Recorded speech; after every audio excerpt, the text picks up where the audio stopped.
Much, Bruce. Robert? Well, I hate to bring bad news, but that's really all I do, actually.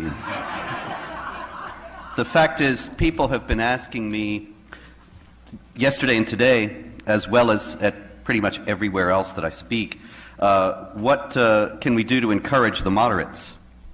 And I've got to tell you that there are moderate Muslims, but there is no moderate Islam. That is an unpleasant fact, but it is a fact, and I'll explain.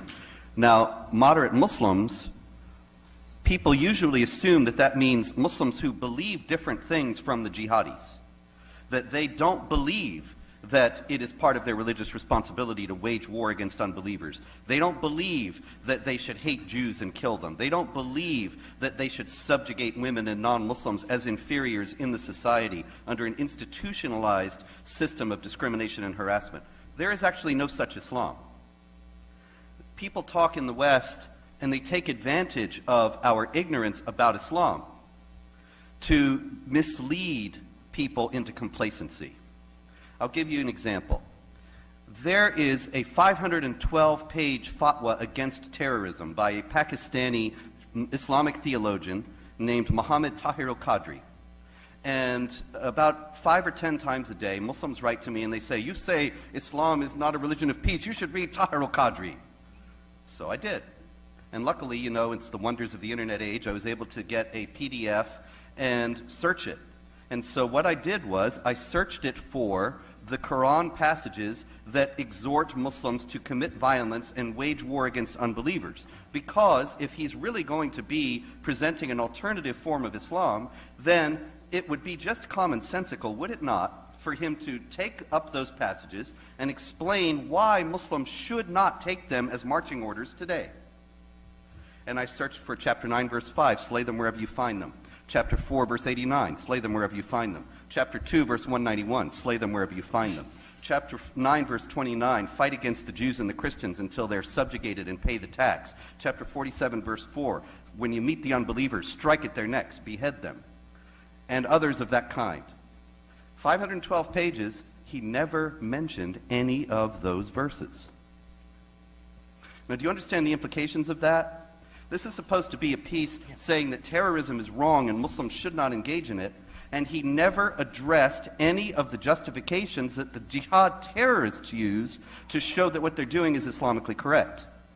That's not a reform kind of Islam. That's not a moderate Islam. That's a big, extensive, elaborate effort to deceive unbelievers and make us ignorant and complacent about the jihad threat. You cannot reform something. You cannot fix a problem without acknowledging that there's a problem, you see. And there is no moderate Islam. There is no version of Islam that does not teach warfare against unbelievers and their subjugation. It's just like this. This does not mean, as Raymond and Bruce were saying, that all Muslims are doing this or all Muslims are even on board with this. But it's just like in the Catholic Church. The Catholic Church teaches, as part of its official teaching from the Pope and so on, contraception is wrong, contraception is immoral, don't contracept. Survey after survey shows that 70, 80, 90% of Catholics use contraception. Now, we would be absolutely wrong, incorrect, to say that, oh, that means that the church doesn't really teach that contraception is wrong. It really does. It's just that most Catholics don't pay attention. Islam really teaches warfare against unbelievers. A lot of Muslims don't pay attention. That's just great. The problem is they have no theological leg to stand on in Islam, and therefore when they're challenged by the jihadis, and even when their children are recruited by the jihadis, they don't have any answer. The thing is, people have a lot of influences in their lives. Many of you have a religion, but you also have other perspectives, other priorities, other beliefs, and all of these things are complicated in everybody's heart and soul and mind. So that you have a spectrum of belief, knowledge, and fervor. Some people are very knowledgeable and very devout, whatever their religion may be, and some people bear the name of the religion, but they couldn't care less, or they don't know, or they're just more interested in something else. That's what moderate Muslims really are. They are people who just want to live their lives.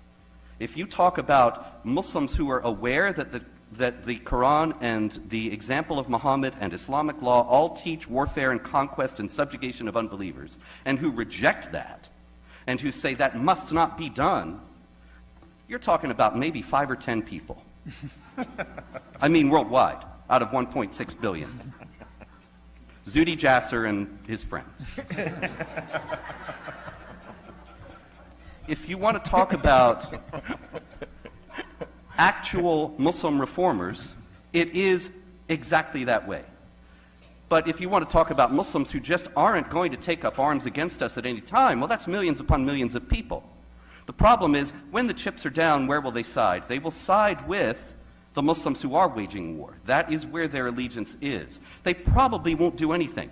But to base our foreign policy and our domestic policy, our immigration policy, to base the future of our nation, to base our children's lives on the idea that the vast majority of Muslims don't want to do this, don't care about jihad and conquest and subjugation, and that somehow some large group of Muslims who are moderates are going to rise up and fight against the jihadis and stop them, that is not only foolish, that is suicidal. Thank you so much.